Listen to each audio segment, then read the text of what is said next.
February is a really good time to garden in New Zealand. It's the hottest month of the year, so we can get out there and water our plants, and there's lots of things that you can plant as well. Here are some really good ideas for things that you can do in your garden in February in New Zealand.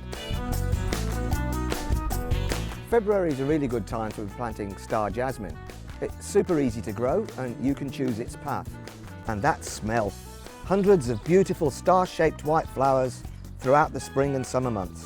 With citrus, it's a good idea to remove flowers and fruit for the first couple of years to let the tree grow strong branches. Once established, they'll produce beautiful fruit every year. And don't forget, they're heavy feeders, so quite regularly use a decent citrus fertiliser. Another good plant to put in February, of course, is lavender. Lovely, lovely smell, and there's lots of different varieties. February is a really good time for successional planting of your edibles, like beans, carrots, lettuces and courgettes. And if you're unsure of what to do, come into Bunnings, talk to one of our garden experts and we'll give you the best advice. In New Zealand in February, there are lots of things that we can be harvesting from our garden, like broccoli, celery, kale, strawberries and cabbage. All this warm weather in February is great for the plants, but it's great for the weeds too. So take them out before they start to seed.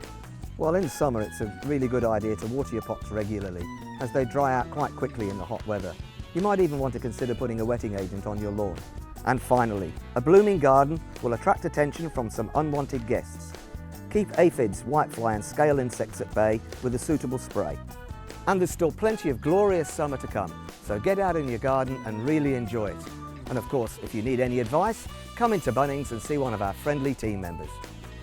Click here for more garden advice, or click here to go back to the website.